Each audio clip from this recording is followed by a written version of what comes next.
বাংলার পরিযায়ী শ্রমিকদের জন্য সুখবর। মুখ্যমন্ত্রী মমতা বন্দ্যোপাধ্যায় নিয়ে এসেছেন নতুন এক প্রকল্প, সমশ্রী প্রকল্প। এই প্রকল্পের মাধ্যমে আপনি প্রতি মাসে পাবেন ৫,০০০ টাকা সরাসরি ব্যাংক অ্যাকাউন্টে। কিভাবে আবেদন করবেন, কোথায় আবেদন করবেন, আবেদনে কি শর্ত আছে, কোন ডকুমেন্ট লাগবে, সবকিছু স্টেপ বাই স্টেপ জানব আজকের ভিডিওতে। তাই ভিডিওটা শেষ পর্যন্ত অবশ্যই দেখবেন। আপনি যদি এখনও লাইক না করে থাকেন, লাইক করুন, আর আমাদের চ্যানেল অনলাইন ই-সার্ভিস গাইড সাবস্ক্রাইব করে পাশের বেল আইকন অন করে দিন, যাতে নতুন আপডেট সবার আগে পান। সমশ্রী প্রকল্প কি? পরিযায়ী শ্রমিকদের জন্য রাজ্য সরকারের তরফ থেকে নতুন একটি প্রকল্প চালু করা হয়েছে, সমশ্রী প্রকল্প। এই প্রকল্পের মাধ্যমে তাদের ব্যাংক অ্যাকাউন্টে প্রতি মাসে ৫,০০০ টাকা করে পাঠানো হবে। মুখ্যমন্ত্রী মমতা বন্দ্যোপাধ্যায় পশ্চিমবঙ্গের পরিযায়ী শ্রমিকদের জন্য এই প্রকল্প চালু করেছেন। যারা অন্য রাজ্যে গিয়ে বাংলায় কথা বলার কারণে অত্যাচারিত ও বিতাড়িত হয়েছেন, তাদের আর্থিকভাবে সাহায্য করার লক্ষ্যেই এই প্রকল্প আনা হয়েছে। এই প্রকল্পে কত টাকা সহায়তা পাওয়া যাবে? সমশ্রী প্রকল্পের আওতায় শ্রমিকরা বাড়ি ফেরার সাথে সাথে ৫,০০০ টাকা পাবেন।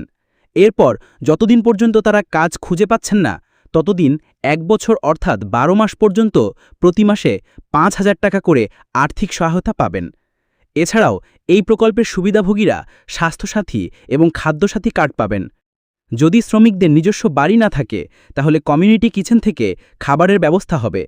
এই প্রকল্পের মাধ্যমে শ্রমিকদের কর্মসূচি প্রকল্পের অধীনে জব কার্ড দেওয়া হবে, যা তাদের কাজের সুযোগ পেতে সাহায্য করবে।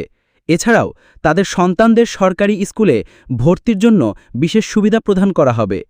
সমশ্রী প্রকল্পে কারা আবেদন করতে পারবেন? সমশ্রী প্রকল্পের জন্য আবেদন করার জন্য আবেদনকারীকে অবশ্যই পশ্চিমবঙ্গের একজন স্থায়ী বাসিন্দা হতে হবে। এই প্রকল্পের জন্য মূলত সেই সব শ্রমিকরাই আবেদন করতে পারবেন যারা পশ্চিমবঙ্গের বাইরে অন্য কোনো রাজ্যে কাজ করেন। এছাড়াও যারা অন্য রাজ্যে কাজ হারিয়ে পশ্চিমবঙ্গে ফিরে এসেছেন, তারাও এই প্রকল্পের জন্য আবেদন করার যোগ্য বলে বিবেচিত হবেন। কারা সমশ্রী প্রকল্পের জন্য আবেদন করতে পারবেন না?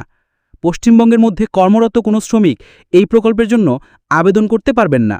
যারা পশ্চিমবঙ্গের স্থায়ী বাসিন্দা নন, তারাও এই প্রকল্পের জন্য আবেদন করার যোগ্য নন। প্রয়োজনীয় নথিপত্র। এই প্রকল্পের জন্য আবেদন করার সময় কিছু নথিপত্রের প্রয়োজন হবে, যেমন পাসপোর্ট সাইজের রঙিন ছবি, Aadhaar card, voter card, ration card, পশ্চিমবঙ্গের বসবাসের প্রমাণপত্র, ব্যাংকের পাসবই, অন্য রাজ্যে কাজ করার প্রমাণপত্র।